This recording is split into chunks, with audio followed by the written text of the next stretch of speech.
अस्सलाम वालेकुम फ्रेंड्स, कैसे हैं? सब ठीक हैं।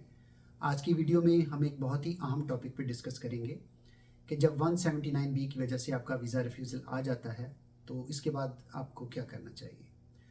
तो वीडियो शुरू करने से पहले मेरे ऐसे दोस्त जिन्होंने अब तक मेरा चैनल सब्सक्राइब नहीं किया, उनसे रिक्वेस्ट है काइंडली मेरा चैनल सब्सक्राइब कर लें और बेल आइकन को प्रेस कर दें ताकि आने वाली हर वीडियो बर वक्त उन तक पहुँच सके। तो चलिए फ्रेंड्स, वीडियो का आगाज़ करते हैं। मेरे अक्सर बहन भाई ये सवाल करते हैं, अक्सर कमेंट्स में भी ये पूछा जाता है कि what we should do after like a visa refusal due to 179B। तो फ्रेंड्स, ऐसा है कि जब आपका वीज़ा रिफ्यूज़ हो जाए 179B तो आपके पास डिफरेंट ऑप्शंस होती हैं। पहली ऑप्शन तो ये होती है कि आप अपील में जा सकते हैं, ठीक है। उसके लिए कहा जाता है 15 दिन भी कहा जाता है, 28 डेज़ भी कहा जाता है, मगर मैं रिकमेंड करता हूँ फॉर सेफ साइड आप 15 दिन ही कंसीडर करें। Within 15 days you have to go for the appeal, ठीक है, after getting your visa refusal decision.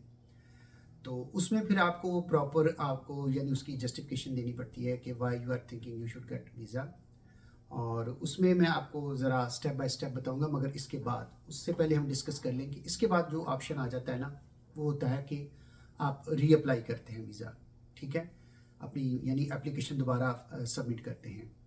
उसके बारे में कहा जाता है कि मतलब आइडियल ये होता है कि आप आफ्टर 6 मंथ यानी अप्लाई करें। उसकी रीज़न पता क्या होती है कि जिन वजूहात की बिना पर उन्होंने आपका वीज़ा रिफ्यूज़ किया होता है वो ओवरनाइट तो चेंज नहीं हो जाने, ठीक है ना, उसके लिए कुछ टाइम चाहिए। फॉर एग्जांपल आपके पास अनसफिशिएंट फंड्स थे, तो अगर आप मिसाल के तौर पर आपकी आज वीज़ा रिफ्यूज़ल की आई है, ठीक है, न्यूज़, तो आप कहते हैं कि यार मैंने मतलब महीने बाद अप्लाई किया, तो यार महीने बाद ओवरनाइट तो कोई भी चेंज नहीं आएगी ना आपकी स्टेटमेंट में, आप चाहे 1 करोड़ भी जमा करा दें। उन्होंने कहना यार उन्होंने तो देखना ना कि लास्ट 6 मंथ की आपकी ट्रांजेक्शन्स क्या हैं।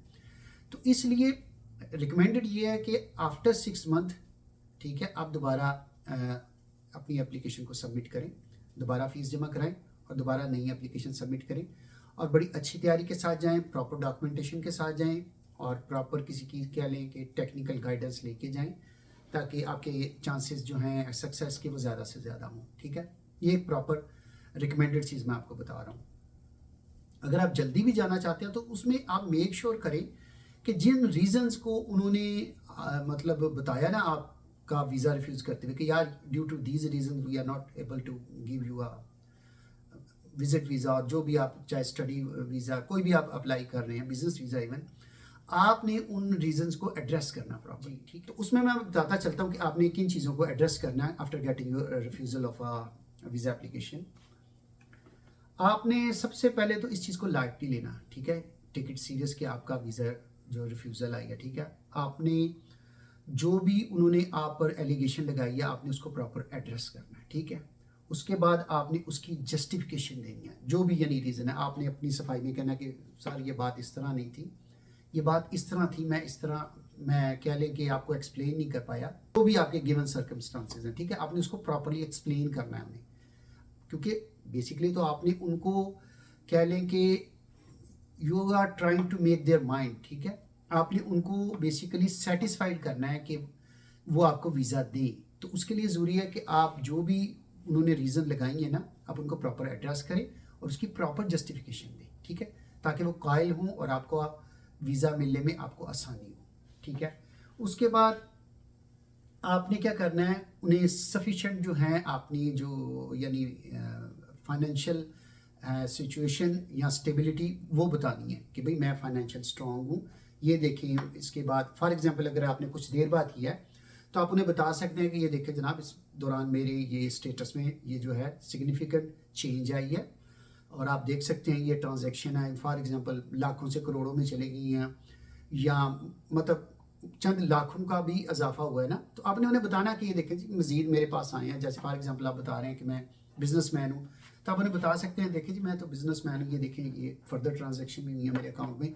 तो यानी कहने का मकसद है कि ये चीज़ें आपके बिजनेस को भी यानी करती हैं इस्टेब्लिश उनकी नज़र में, और ये साबित करती हैं आप एक प्रॉपर बिजनेसमैन है अगर आपने एज अ बिजनेस शो किया हुआ है।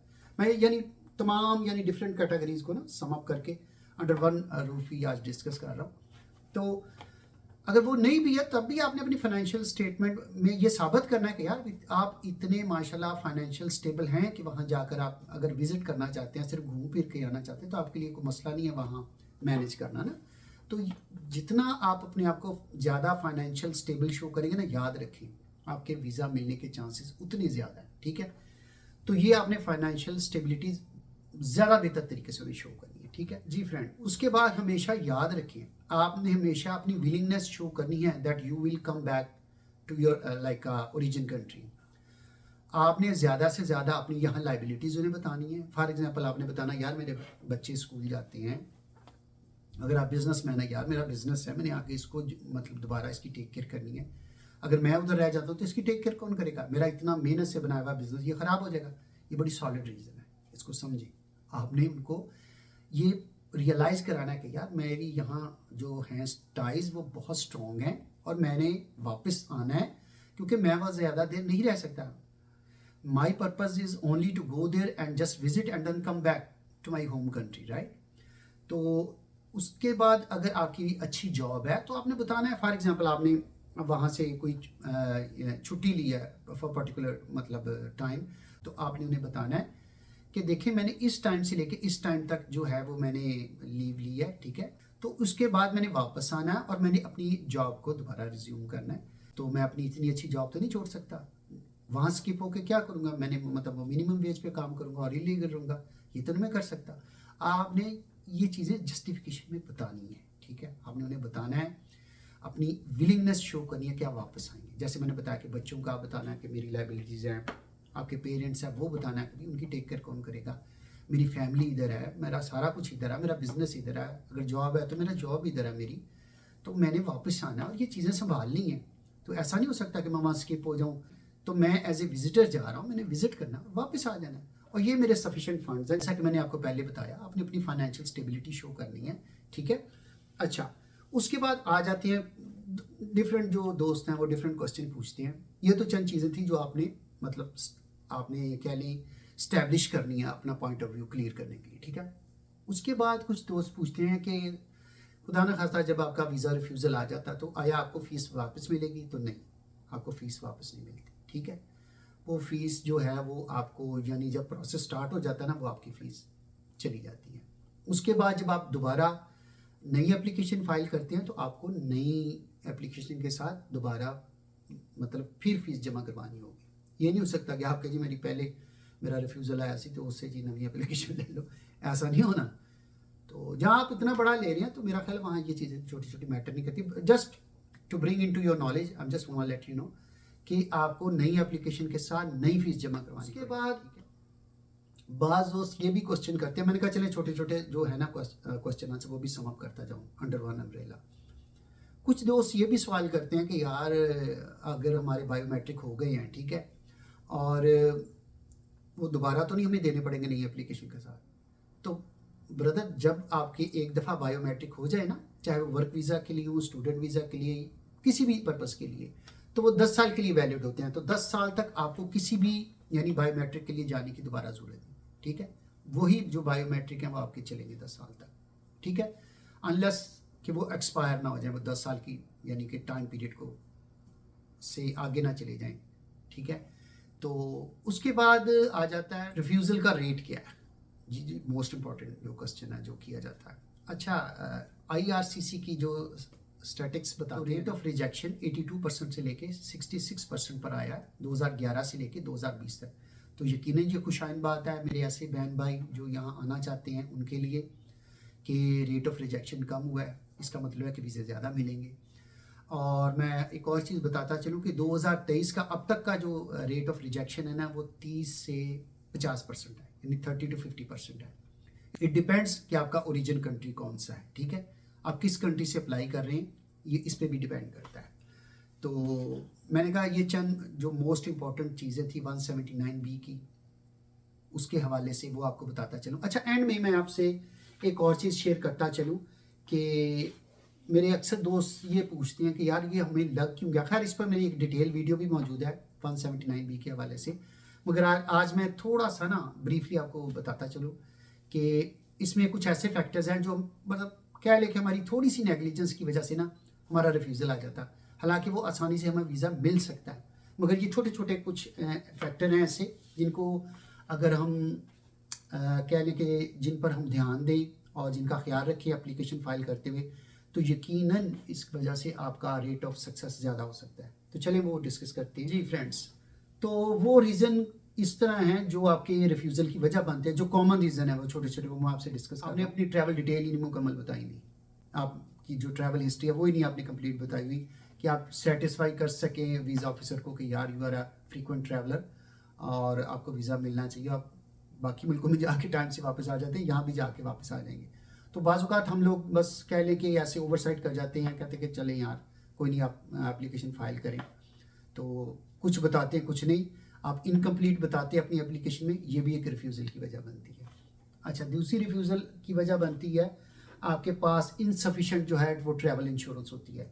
फॉर एग्ज़ाम्पल आप दूसरे मुल्क जा रहे हैं, जैसे कि मैंने आपको पहले बताया, यहाँ पे जो है ये वेलफेयर स्टेट है, ठीक है, यहाँ मेडिकल फ्री है, मगर किन के लिए? जो यहाँ के परमानेंट रेजिडेंट हैं और सिटीजन्स हैं, विजिटर्स के लिए नहीं है, ठीक है। दे हैव टू पे for their on health insurance. अगर फॉर एग्जांपल वो हेल्थ इंश्योरेंस देखें नहीं लेके आते और खुदा ना खास्ता वो यहाँ बीमार हो जाते, कोई मसला हो जाता, खुदा ना खास्ता एक्सीडेंट हो जाता है, तो कौन रिस्पॉन्सिबल है?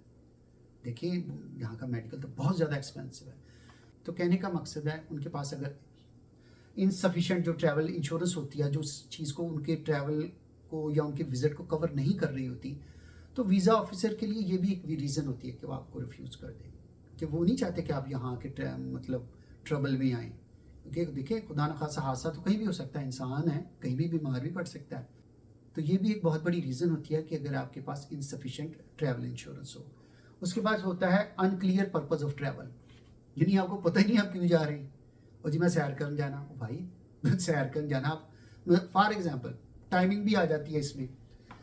अब टाइमिंग और इसको मैं इकट्ठा यानी एड्रेस करता हूँ। फॉर एग्जांपल आप कहते हैं यार जनवरी फरवरी मैं सैर करने चलना, तो कहना यार उधर स्नो डंपिंग हो रही है, इतना कोल्ड वेदर है, कहाँ जा रहे हो सैर करने? वो सेंस बनती है, आपको समझदार हैं। यही आप अगर मेरे मुताबिक मार्च अप्रैल में आप अप्लाई करें, ठीक है, और उन्हें कहें जी जैसे फॉर एग्जांपल मेरे बच्चों को जुलाई अगस्त से ये छुट्टियां हो रही हैं या जून से हो रही हैं, तो मैं अपने बच्चों को लेके समर वेकेशन पे जाना चाहता हूँ, ठीक है, मेक सेंस, ठीक है ना। आप वेल बिफोर टाइम अप्लाई कर रहे हैं, आप उनको पर्पस बता रहे हैं मैंने जाना है, क्योंकि समर में वो वीज़ा ज़्यादा देती है, क्योंकि यहाँ टूरिस्ट भी बहुत आते हैं, ठीक है ना। तो कहने का मकसद है आप उनको एक प्रॉपर पर्पस दे रहे हैं यार, आप उनको प्रॉपर एक रीज़न दे रहे हैं कि देखिए ये मेरे बच्चे हैं, ये स्कूल जाते हैं और उनको छुट्टियां हो रही हैं समर वेकेशन, और मैं चाहता हूँ ये समर वेकेशन हम जाके कनाडा में स्पेंड करें, ठीक है ना। तो ये एक प्रॉपर रीज़न है और प्रॉपर टाइमिंग है। और अब कहीं मैं जी जनवरी में बच्चे लेके आ रहा हूँ फरवरी में, तो कहेंगे यार मतलब सारी बात उनके जेब में फिर डाउट्स तो आएंगे ना। खैर मैंने कहा आपसे ये भी पॉइंट डिस्कस करते हैं। उसके बाद आ जाता है फाइनेंशियल स्टेबिलिटी। तो जैसे कि मैंने आपको पहले बताया, अगर आप उनको बताते हैं कि आपके पास सफिशिएंट फंड ही नहीं है, ठीक है, इनसफिशिएंट फंड है, तो ये भी एक बहुत बड़ी रीज़न है। वो कहेंगे यार इतना महंगा कंट्री है, आप कह रहे हैं मैं वहाँ मैंने सैर करने जाना है, आपके पास तो सफिशिएंट फंड ही नहीं है, तो आप क्या करेंगे वहाँ सैर पे जाके? वो राइट वो समझ जाते हैं कि यार इसने सैर पे नहीं जाना, इसने वहाँ जाके ना तो स्किप हो जाना और जॉब शॉप करेगा, और ये इसका पर्पज़ ही नहीं है, is not willing to come back. तो ये देखें ना, आप यहीं पे आप कह लें कि आपने अपना वीज़ा जो रिफ्यूज़ होने की बहुत बड़ी रीज़न फराहम कर दी उन्हें। तो इनसफिशिएंट फंड्स जो है ना वो भी बहुत बड़ी रीज़न होती है आपके वीज़ा रिफ्यूज़ल की। अच्छा, उसके बाद आ जाता है, जैसे कि मुझे पता है कि बहुत ही कम लोगों के साथ ऐसा होता है, मगर ये भी एक वन ऑफ द फैक्टर है कि क्राइम हिस्ट्री। अगर आपकी कोई क्रिमिनल हिस्ट्री है तो फॉर श्योर वो आपको वीज़ा नहीं देंगे, that's for sure, period, visa नहीं मिलेगा। बहरहाल ये कुछ पॉइंट्स थे, मैंने कहा अपने दोस्तों के साथ शेयर करूँ और उन्हें बताऊँ कि यार अगर 179 भी आ जाए, वीज़ा रिफ्यूज़ल आ जाए, तो घबराने की कोई बात नहीं है, आपने घबराना नहीं है। अल्लाह का नाम लें, टेक अ डीप ब्रेथ, नए सिरे से उस पर काम करें।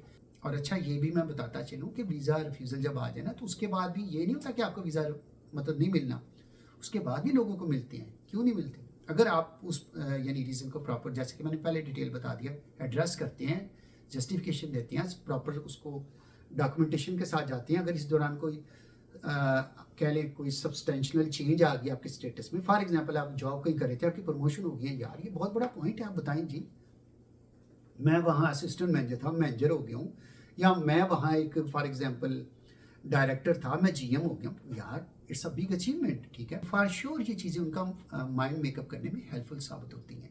तो चले ये कुछ पॉइंट्स थे, मैंने कहा अपने बहन भाइयों से डिस्कस करूँ, क्योंकि फ्रीक्वेंटली मुझे ये पूछा जा रहा था, तो मैंने कहा चलें पहले इस टॉपिक को एड्रेस कर लें आज। तो इसके अलावा भी अगर मेरे बहन भाई किसी ऐसे अहम टॉपिक पर चाहते हैं कि मैं वीडियो बनाऊं, तो जो कि वो समय थे कि मुझे पहले एड्रेस करना चाहिए, ज़्यादा मतलब इम्पॉर्टेंट है, ज़्यादा रेलिवेंट है, तो काइंडली वो कमेंट्स में बता दें, इंशाल्लाह हम पहले उस पर वीडियो बनाएंगे, क्योंकि हमें इकट्ठे चलना है। मुझे बताते बड़ी खुशी हो रही है, आप लोगों का बहुत अच्छा मुझे सपोर्ट मिल रहा है। I am very thankful to you guys. मेरे बहन भाई मुझे बहुत सपोर्ट कर रहे हैं, बड़ा अच्छा मुझे रिस्पॉन्स मिल रहा है। तो प्लीज़ कीप इट अप, एक फैमिली की तरह हमने ग्रो करना है, और इंशाल्लाह I am here to answer your questions. तो आप कभी भी कहीं भी मुझे कोई भी क्वेश्चन कर सकते हैं, इंशाल्लाह I will be more than happy to answer you.